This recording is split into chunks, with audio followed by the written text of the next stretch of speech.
Hello दोस्तों, नमस्कार। स्वागत है मेरे यूट्यूब चैनल में।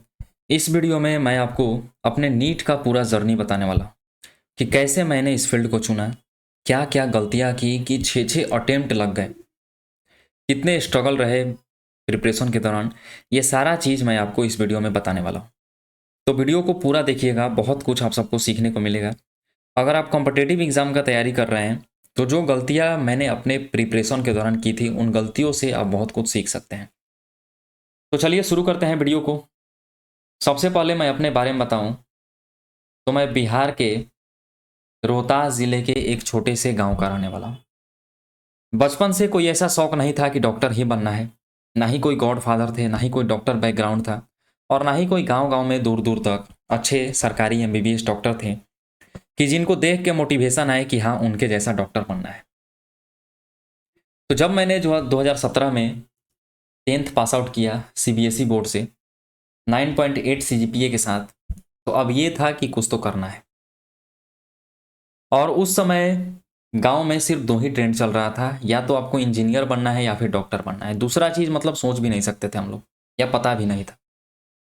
और डॉक्टर इंजीनियर भी था कि बस बनना है, कैसे बनना है, कौन सा एग्ज़ाम होता है, ये सब भी नहीं पता था। तो उस समय गांव में दो लोगों का आईआईटी में सिलेक्शन हुआ था। एक मेरे चाचा के लड़का थे और दूसरे मेरे भैया का आईआईटी में सिलेक्शन हुआ था। पहले अटेम्प्ट में उनका नहीं हुआ, लेकिन दूसरे अटेम्प्ट में उनको आईआईटी आईएसएम धनबाद मिल गया। तो अब मुझे लगा कि भैया तो इंजीनियर बन जाएगा, अब मुझे इनसे कुछ अलग करना है, तो चलो डॉक्टर बनते हैं। तो स्कूल में बताया गया था कि एक एआईपीएमटी का एग्ज़ाम होता है, जो कि अब नीट में कन्वर्ट हो चुका है, उसके थ्रू लोग डॉक्टर बनते हैं। तो मैंने घर में बता दिया कि मैं डॉक्टर बनूंगा, मैं नीट का एग्ज़ाम दूंगा। तो घर में भी सब रेडी थे, सारे लोग खुश थे कि चलो एक लड़का इंजीनियर हो जाएगा और दूसरा डॉक्टर बन जाएगा, अब इससे बड़ी बात क्या है। तो घर में मुझे कोटा भेजने की तैयारी शुरू हो गई कि इसको कोटा भेज देते हैं, वहाँ पर अच्छा प्रिपरेशन होता है एलएन में। लेकिन मैंने कोटा जाने से मना कर दिया। शायद ये मेरी पहली गलती थी, क्योंकि मैं ये मानता था कि लोग कहीं भी रहेंगे, पढ़कर सिलेक्शन ले सकते हैं। लेकिन ये बिल्कुल सत्य है कि आप खुद से ही पढ़ के सिलेक्शन ले सकते हैं, अच्छे से पढ़ के सिलेक्शन ले सकते हैं। लेकिन वैसा आपको माहौल मिलना चाहिए, वैसा आपको टीचर मिलना चाहिए। जो उम्मीद लेकर मैं पटना आया था, गोल इंस्टीट्यूट में मैंने नाम लिखवाया, तो जो उम्मीद के साथ मैं पटना आया था प्रिपरेशन करने के लिए, वो उम्मीद टूट चुका था। लोकल इंस्टीट्यूट का हाल यही है कि लोकल टीचर आपको दे देंगे, वैसा टीचर जिनका कॉम्पिटिटिव एग्जाम से कोई दूर दूर तक नाता नहीं है। बीएससी एमएससी करने वाले सिंपल टीचर को लाकर रख दिया जाएगा, और उनको पता भी नहीं होता है कि एग्जाम में किस टाइप का क्वेश्चन आने वाला है। तो मैं अपनी भी गलती मानता हूँ कि मैंने भी अच्छे से प्रिपरेशन नहीं किया, और इंस्टीट्यूट की भी गलती मानता हूँ कि पढ़ाना कुछ और था, लोग पढ़ा कुछ और रहे थे। मतलब एनसीईआरटी का जिक्र भी नहीं था वहाँ पे। लोग बोलते थे कि नोट्स पढ़ लीजिए, सिलेक्शन हो जाएगा, और नोट्स में मतलब बहुत फालतू चीज़ रहता था। अगर शुरू से शायद एनसीईआरटी पे फोकस कराते तो बहुत कुछ बेहतर हो सकता था। तो अब 2019 में वहाँ कोर्स भी कंप्लीट हो गया। 2019 में अब एग्ज़ाम भी आ गया था इंटरमीडिएट का, तो मैंने उसका एग्ज़ाम दिया बिहार बोर्ड से। वहाँ भी अच्छा परसेंट आ गया, 76%, है ना। इतना था कि अब एग्ज़ाम अच्छे से दे सकते हैं, कोई एग्ज़ाम में दिक्कत नहीं होगा। नीट का भी फॉर्म आ गया था, नीट का भी फॉर्म भर चुके थे। लेकिन जब नीट का एग्ज़ाम आया तो उस दौरान मेरे पापा का तबीयत ख़राब हो गया, थोड़ा किडनी में प्रॉब्लम हो गया, एक्सट्रीम तबीयत ख़राब हो गया। और मेरा भी प्रिपरेशन अच्छा नहीं था, मुझे पता था कि मेरा सिलेक्शन नहीं होगा, तो मैंने एग्ज़ाम दिया ही नहीं। लेकिन घर में बोल दिया था कि मैंने एग्ज़ाम दिया है और इस बार मेरा सिलेक्शन नहीं होगा। तो घर की हालत कुछ अच्छी नहीं थी, तो लोगों ने उतना पूछा भी नहीं कि क्यों नहीं हुआ, क्या कर रहे थे। तो बस घर में ये बोला गया कि चलो नहीं हुआ, कोई बात नहीं, आप फिर से तैयारी शुरू कर दीजिए।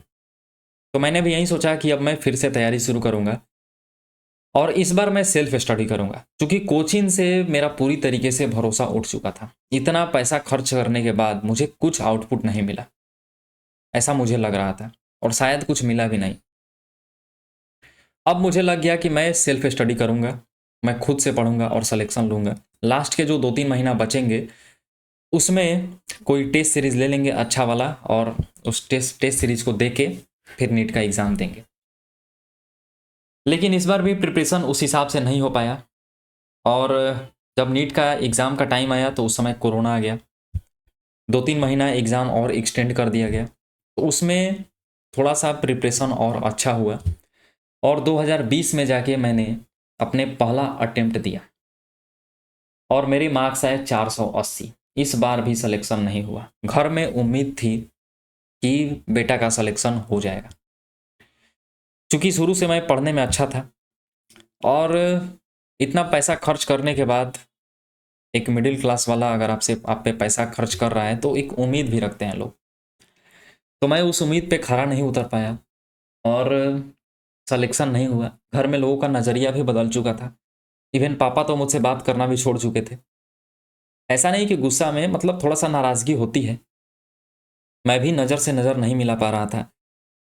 तो अब ये था कि अब यहाँ रहेंगे तो और पागल हो जाएंगे, सबके ताने सुन सुन के, है ना। बाहर में भी लोग गली गलियारी में ताने सुन रहे थे कि गया पटना पढ़ने और कुछ हुआ नहीं इससे। तो अब ये था कि कोई ना कोई कॉलेज लेना है, चाहे घटिया से घटिया ही कॉलेज मिले, इस मार्क्स के बेसिस पे कोई ना कोई कॉलेज लेना है, यहाँ से निकलना है। घर से, पटना से तो निकलना है, कोई कॉलेज में जाना है। तो जब मैंने रिसर्च शुरू किया तो मुझे पता चला कि एमबीबीएस के अलावा भी कोर्स मिलता है नीट के through. Ayush course, BHMS, BAMS, ये सब कोर्स मिलता है। तो मैंने इस मार्क्स के बेसिस पे काउंसलिंग कराया, और मुझे बिहार काउंसलिंग के थ्रू, बिहार के आयुष काउंसलिंग के through RBTS government homeopathic college आसानी से मिल गया।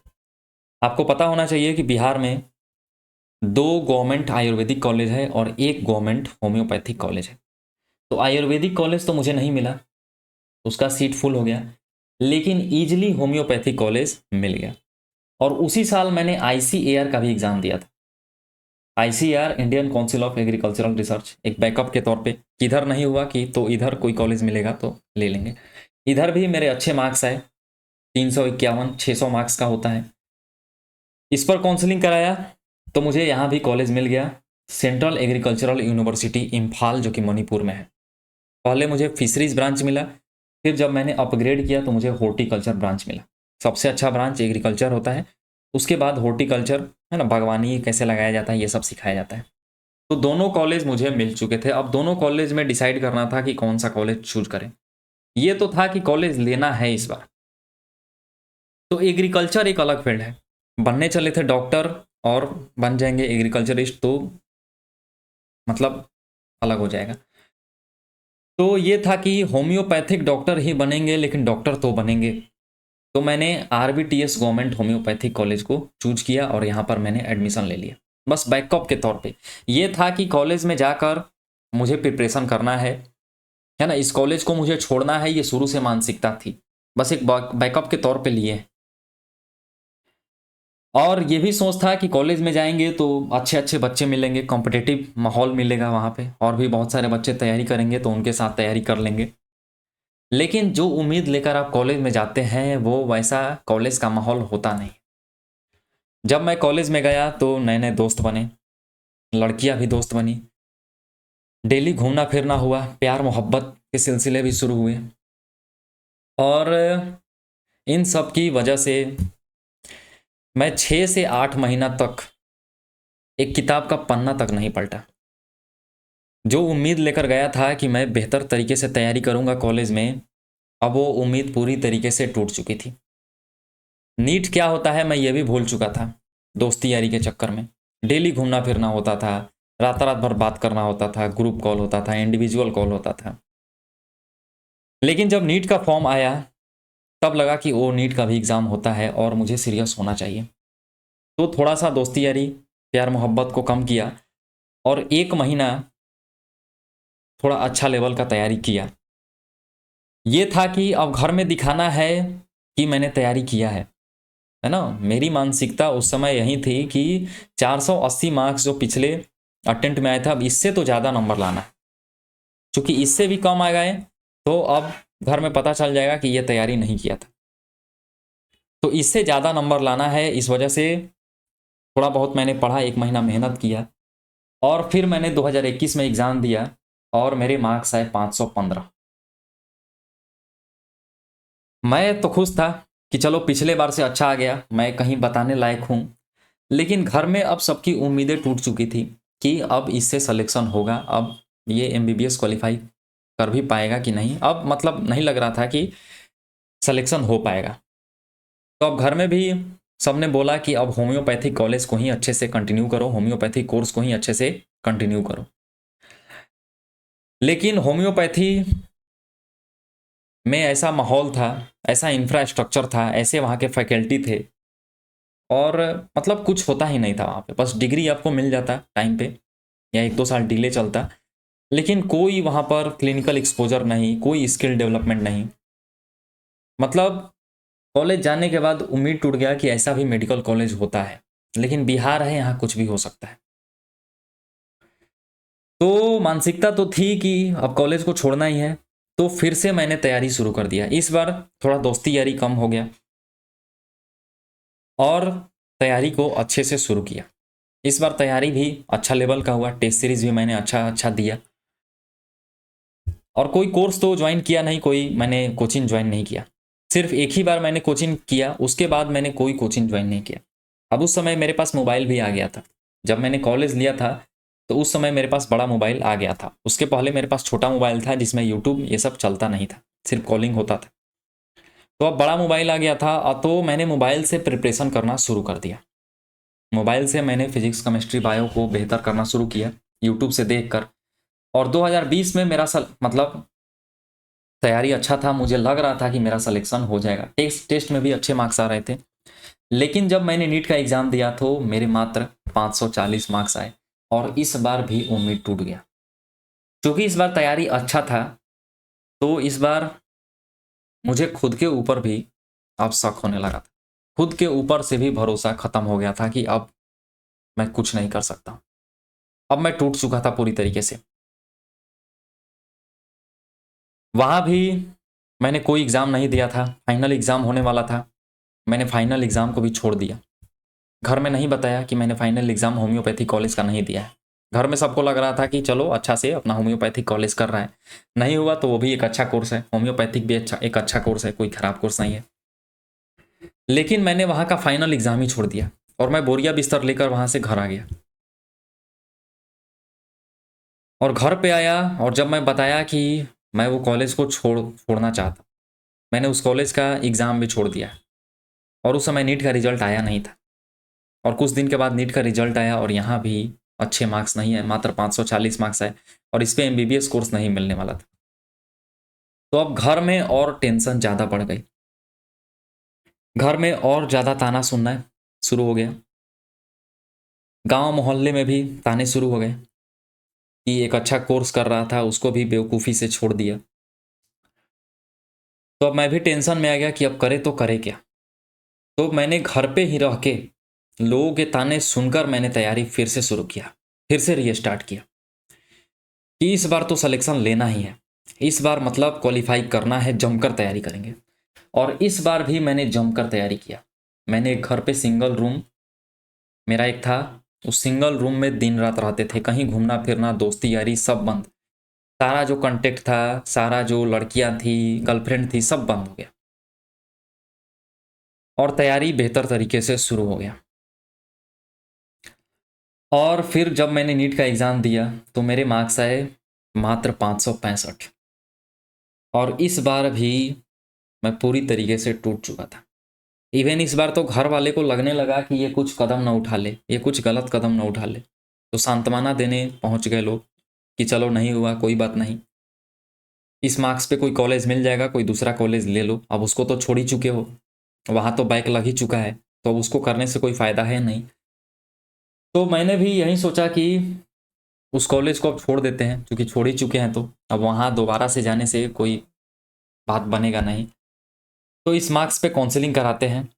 तो अब इस मार्क्स के बेसिस पे मैंने काउंसलिंग कराया और मुझे 2 कॉलेज मिला। पहला जो है यूजी मैक के थ्रू, है ना, बिहार का आयुष काउंसलिंग कराया तो मुझे आरएसी पटना मिला। गवर्नमेंट आयुर्वेदिक कॉलेज पटना, जो कि आयुर्वेदिक कॉलेज है, पटना का टॉप कॉलेज है।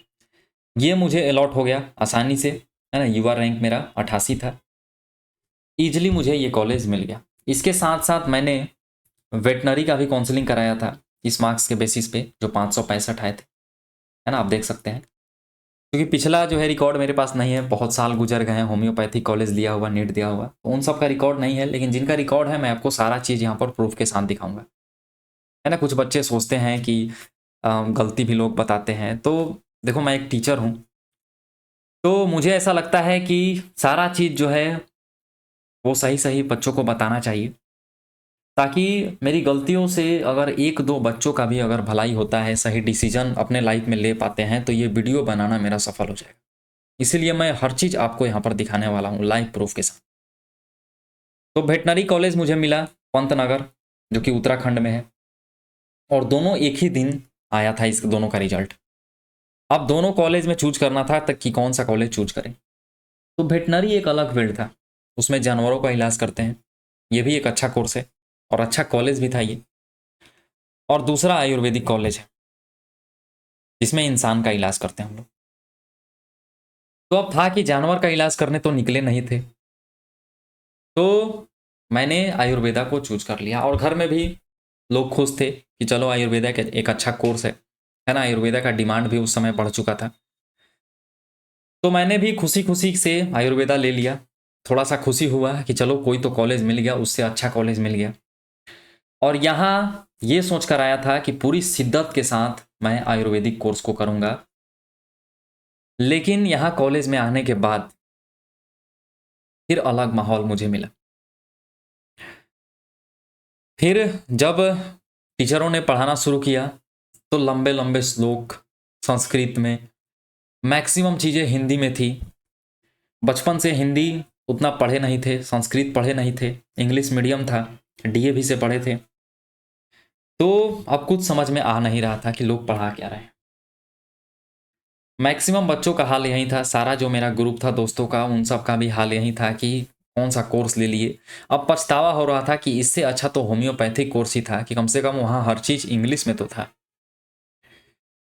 तो अब पछतावे के साथ दिन गुजर रहे थे। और जब नीट का एग्ज़ाम नज़दीक आया, जब फॉर्म आया, तो अब लगा कि नीट का एग्ज़ाम एक बार फिर से देना चाहिए। हालांकि मैंने गिव अप कर दिया था, अब मैंने सोच लिया था कि अब मुझे एग्ज़ाम नहीं देना है, इसी कोर्स को अब करना है। लेकिन चूंकि कॉलेज का माहौल ऐसा था, कोई इंफ्रास्ट्रक्चर भी उतना अच्छा नहीं था, कैंपस लाइफ भी अच्छा नहीं था, कोई हॉस्टल फैसिलिटी भी नहीं थी, खाना का भी फैसिलिटी नहीं था, बस मतलब पढ़ाया जा रहा था, डिग्री के लिए पढ़ाया जा रहा था। हालांकि अच्छा कॉलेज है, कोई खराबी नहीं है आयुर्वेदिक कॉलेज पटना में। लेकिन ये था कि यहाँ अब टिक नहीं पाएंगे। ये फिर से मानसिकता बन गई कि अब ये कॉलेज में तो 5 साल गुजारना बहुत मुश्किल है। तो फिर से नीट का तैयारी शुरू किया मैंने। जब 3 महीना बचा तो जमकर तैयारी किया। कॉलेज भी मैंने छोड़ दिया। पहले तो 1-2 दिन कॉलेज जा रहा था ताकि अटेंडेंस मेंटेन रहे। 75% अटेंडेंस को मेंटेन करना कॉलेज में बहुत ज़रूरी था, ताकि यूनिवर्सिटी एग्ज़ाम दे सकते हैं। तो उस वजह से मैं शुरू में कॉलेज जा रहा था, लेकिन लास्ट के 3 महीना में पूरी तरीके से कॉलेज को छोड़ दिया। और बहुत सारे बच्चों ने छोड़ दिया। लगभग मेरा पूरा क्लास ही एग्ज़ाम दिया था नीट का। भले ही आयुर्वेदिक कर रहे थे, सबका एक बैकअप के तौर पे था, मैक्सिमम बच्चों का। सबने नीट का एग्ज़ाम दिया, मैंने भी नीट का एग्ज़ाम दिया। उम्मीद था जब नीट का एग्ज़ाम देकर निकले थे तो बहुत अच्छा पेपर गया था, और सबने बोला था कि अगर आप 600-610 प्लस ला रहे हैं तो आपका सिलेक्शन हो जाएगा। और उम्मीद था कि इस बार 600 तो क्रॉस करना ही है, क्योंकि प्रिपरेशन में इस हिसाब से था, और मॉक टेस्ट भी जो दे रहे थे अलग अलग इंस्टीट्यूट का, वहाँ भी अच्छा मार्क्स आ रहा था, 600 प्लस आ रहे थे। तो एग्ज़ाम दिए, तो एग्ज़ाम में 623 मार्क्स आया 2024 के एग्ज़ाम में। लेकिन जो रैंक आया उससे फिर से एक बार दिल टूटा। रैंक था 51,680 ऑल इंडिया रैंक। इस पे कोई दूर दूर तक एमबीबीएस कॉलेज नहीं मिलने वाला। तो अब क्या करें? मार्क्स तो अच्छे आए, घर में भी लोग खुश थे कि इस बार सिलेक्शन हो जाएगा, चलो मतलब 5 अटेम्प्ट दिया, चलो अब तो सिलेक्शन हो जाएगा। लेकिन इस बार भी सिलेक्शन नहीं हुआ। तो अब मैंने सोच लिया कि अब ज़िंदगी में कभी भी मैं नीट का एग्ज़ाम नहीं दूंगा। इस वजह से मेरा कॉलेज लाइफ भी बर्बाद हो रहा है, मैं कॉलेज लाइफ भी नहीं जी पा रहा हूँ, मैं पढ़ भी नहीं पा रहा हूँ अच्छे से। और नीट तो खैर होने वाला चीज़ है नहीं मेरे से, हम जैसे एवरेज बच्चों से नीट मतलब इम्पॉसिबल है, नसीब में ही नहीं है, नसीब को ही कोसते थे। लेकिन फिर 2025 में जब फॉर्म आया, तो फिर जब फॉर्म आता है ना, तो दिमाग उस साइड चला जाता है। आप सोचते हैं कुछ और लेकिन होता कुछ और है। तो उससे पहले क्या किया कि अब मैंने पढ़ाना शुरू कर दिया था। अब था कि अब बस पढ़ाना है। मैंने कोचिंग ज्वाइन कर लिया था, केमिस्ट्री पढ़ा रहा था मैं, एक अच्छा कोचिंग था, और साथ में बीए एमएस कोर्स भी करना है। लेकिन जब फॉर्म आया तो मैक्सिमम बच्चा फिर मेरे क्लास के फॉर्म भरे, तो उन सबको देखते हुए मैंने भी सोचा कि एक अटेम्प्ट और ट्राई कर ही लेते हैं।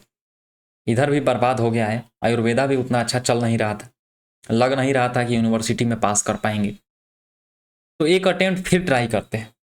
तो फिर लास्ट के जो 2 महीना बचा उसमें जमकर तैयारी शुरू किया मैंने, कोचिंग वोचिंग सब छोड़ दिया मैंने और तैयारी में जुट गया। और जब इस बार का मैंने एग्ज़ाम दिया तो इस बार का पेपर ऐसा था कि अब लगा ही नहीं कि इस बार सिलेक्शन होने वाला है। मैंने पेपर को फाड़ कर गंगा जी में दहा दिया।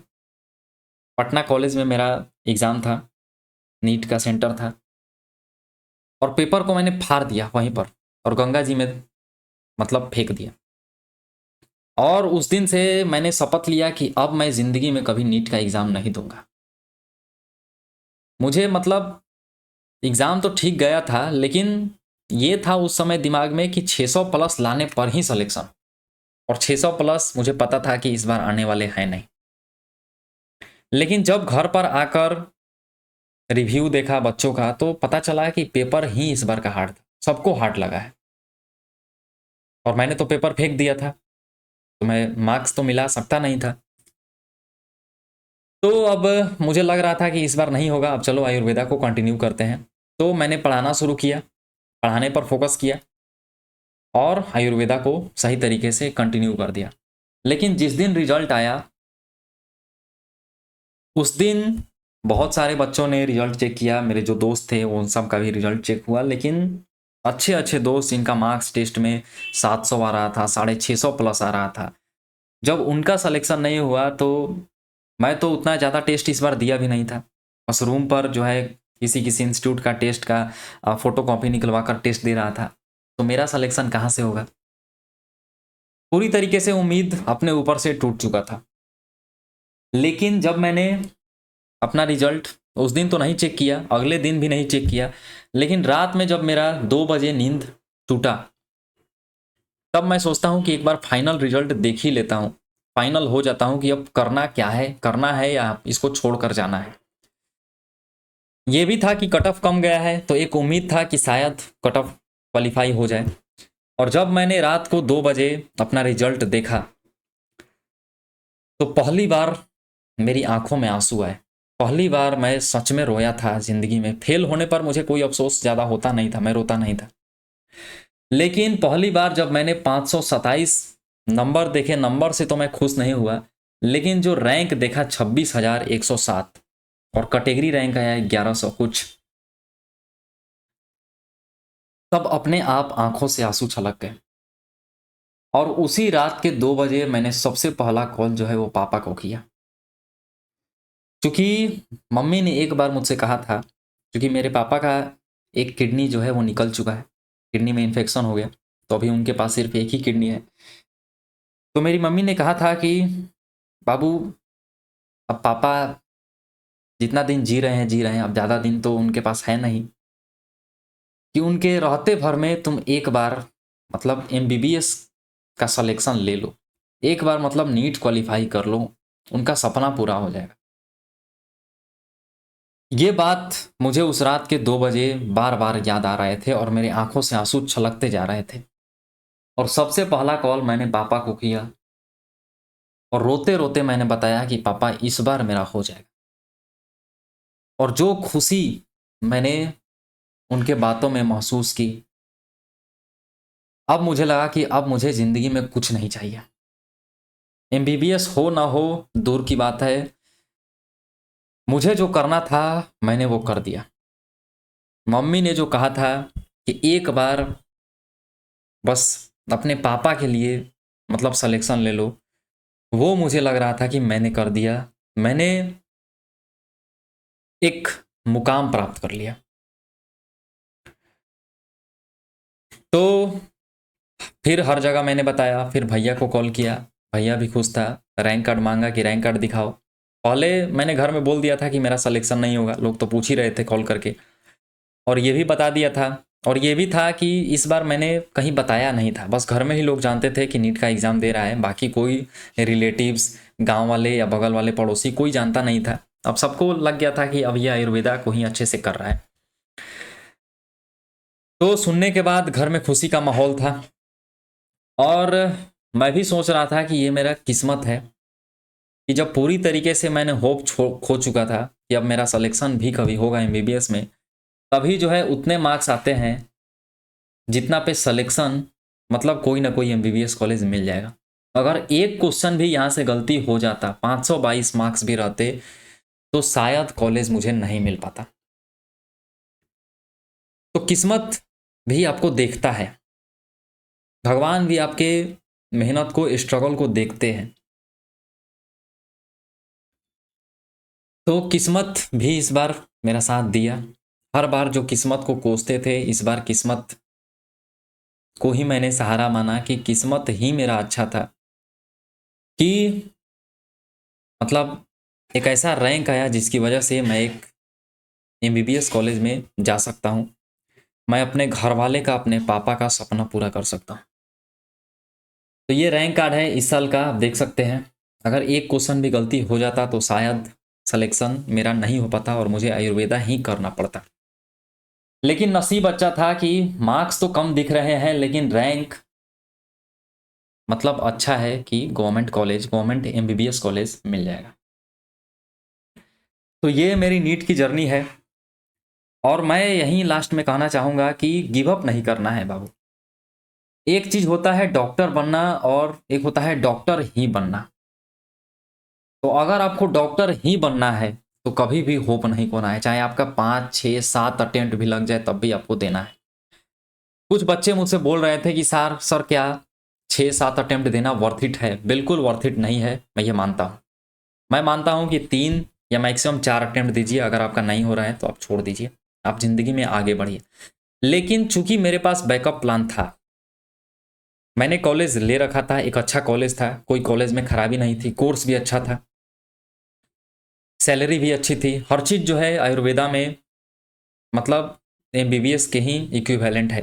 इंटर्नशिप में भी उतना ही पैसा है, पीजी में भी उतना ही पैसा है, तो पैसा का कोई कमी यहाँ पर नहीं है। तो अगर आप पूरी तरीके से छोड़कर नीट के पीछे लगे हैं, 4-5 अटेम्प्ट, 6 अटेम्प्ट दे रहे हैं, तो मैं बोलूँगा कि ऐसा आप मत कीजिए, वर्थ इट नहीं है। एक आप कॉलेज ले लिए हैं, कॉलेज में रहते हुए आप पार्शियल ड्रॉप दे रहे हैं, तब मैं कहूँगा कि आप 6 अटेम्प्ट, 7 अटेम्प्ट भी आप दे सकते हैं। लोग देते हैं कॉलेज में, इवन 10-10 अटेम्प्ट भी लोग देते हैं कॉलेज करते हुए। यहाँ भी जो है, जहाँ मैं कॉलेज में पढ़ता हूँ, यहाँ पर लोग 3rd ईयर 4th ईयर तक जा के नीट का एग्ज़ाम देते हैं, जबकि उनका 1-2 साल में पूरा कोर्स कंप्लीट हो जाएगा, डिग्री लेकर निकल सकते हैं। लेकिन फिर भी एमबीबीएस का रुतबा इतना है कि लोग इसके पीछे पागल है। और मैंने भी ये महसूस किया है, मैं 2 कॉलेज में जा चुका हूँ। जो एमबीबीएस का रुतबा है, जो क्रेज है, वो और किसी कोर्स में नहीं है। ये बात है एमबीबीएस में, मानना पड़ेगा आपको। तो मैं यही कहूँगा कि आप 3 अटेम्प्ट, 4 अटेम्प्ट दीजिए, लेकिन उसके बाद नहीं हो रहा है तो आप कॉलेज ले लीजिए, फिर आप अटेम्प्ट दीजिए। अगर आपको एमबीबीएस ही करना है तो आप सारे दरवाजे को बंद कर दीजिए और उसके पीछे जी जान से लग जाइए, क्योंकि एमबीबीएस एक सपना होता है। बचपन से जिस सपने को लेकर, मतलब जब से एग्ज़ाम शुरू किए हैं, उस सपने को लेकर चलते हैं और वो सपना पूरा हो जाता है, तो उससे बड़ी बात और कुछ नहीं होती है। ऐसा मुझे लग रहा है कि अब मुझे कुछ नहीं चाहिए, जो मुझे मिलना था अब मुझे मिल गया, भगवान ने मुझे दे दिया है, अब इससे ज़्यादा मुझे कुछ चाहिए ही नहीं। तो ये आपको भी लगेगा जब आप सिलेक्शन ले लीजिएगा। मुझे तो कोई रिजल्ट को देखकर ज़्यादा एक्साइटमेंट नहीं है, लेकिन घर वाले को ज़्यादा एक्साइटमेंट है। लेकिन घर वाले बहुत खुश है, यही देखकर मुझे अंदर से खुशी आ रही है। अगर यही मेरा सिलेक्शन 2 साल या 3 साल पहले होता तो मुझे बहुत ज़्यादा खुशी होती। मुझे लगता कि मैंने कुछ बहुत बड़ा चीज़ किया है। लेकिन अब पूरा तरीके से होप खोने के बाद अब कोई एक्साइटमेंट नहीं है कि चलो हो गया अच्छी बात है एमबीबीएस करेंगे, लेकिन वैसा कोई एक्साइटमेंट नहीं है। लेकिन घर वाले खुश हैं, माँ बाप खुश हैं, भैया खुश है, यही मेरे लिए बहुत बड़ी बात है। और सफलता का सबसे बड़ा श्रेय है कि लगे रहना, है ना, भैया का साथ देना। भैया ने मेरा हमेशा हर कदम पर साथ दिया। पैसा का कोई दिक्कत होता था हमेशा साथ दिया। घर वालों ने भी सपोर्ट किया, पापा ने भी सपोर्ट किया। तो अगर आपके घर वाले अच्छे हैं, घर वाले आपके सपोर्टिव हैं, घर वाले आपका साथ दे रहे हैं आपके सपने को पूरा करने में, तो इससे बड़ी बात और कुछ हो नहीं सकता है। आपका सिलेक्शन एक दिन निश्चित है, अगर आप सही से जी जान लगाकर पढ़ रहे हैं, पूरी तरीके से डिस्ट्रैक्शन से दूर होकर। और जब मैंने ये कॉलेज लिया था, आयुर्वेदिक कॉलेज, तो मैंने ये सोच लिया था कि जो गलती मैंने होम्योपैथिक कॉलेज में किया है, जो मैंने दोस्त बनाया है, जो सर्कल बनाया था, जो लड़कियों का दोस्त बनाया था, वो सब अब यहाँ पर नहीं कर रहा है। और वो हर चीज़ मैंने किया। मैं हर चीज़ मतलब लड़कियों से दूर रहा, हर चीज़ से दूर रहा। बस कॉलेज जाता था, आता था, मुझे कोई किसी से ज़्यादा मतलब था नहीं। 2-4 लोगों का हमारा ग्रुप था, बस उसी में हम लोग इन्वॉल्व थे, इधर-उधर घूमते थे, कहीं घूमना होता था और बस अपना-अपना काम करते थे। मतलब ये था कि अब यहाँ पर जो गलती मैंने की है, जो समय अपना कीमती समय जो मैंने बर्बाद किया है, अब यहाँ पर बर्बाद नहीं करा है करना है और शायद इसका मुझे फ़ायदा हुआ। शायद यहाँ भी आकर अगर मैं गर्लफ्रेंड बना लेता, लड़कियों के चक्कर में पड़ जाता, दोस्त यारी बना लेता, तो शायद मेरा सिलेक्शन नहीं होता। जो भी मार्क्स आ रहा है, वो भी नहीं आता। तो जो गलती आप कर चुके हैं, उन गलतियों से आपको सीखना है, उन गलतियों को दोबारा नहीं करना है, फिर आपका सिलेक्शन ज़रूर होगा। तो यही मेरा टोटल जर्नी था। आई होप मेरे इस जर्नी से जो कॉम्पिटिटिव एग्ज़ाम का तैयारी कर रहे हैं बच्चे, वो बहुत कुछ सीखे होंगे। डिसीजन मेकिंग आप सीखे होंगे कि कैसा डिसीजन लेना है, क्या-क्या करना है ना? मैंने तो बहुत अब अच्छा डिसीजन था कि खराब था मुझे पता नहीं, लेकिन फाइनली सिलेक्शन होने के बाद हर चीज़ वर्थ इट है। जो भी मैंने किया, अब मुझे कोई अफ़सोस नहीं है। अंदर से खुशी है कि जिस चीज़ के लिए हम पागल थे, वो फाइनली लास्ट राउंड में ही मिले, मॉप-अप में ही मिले, लेकिन मुझे मिल जाएगा। और घर वालों की खुशी सबसे बड़ी खुशी है।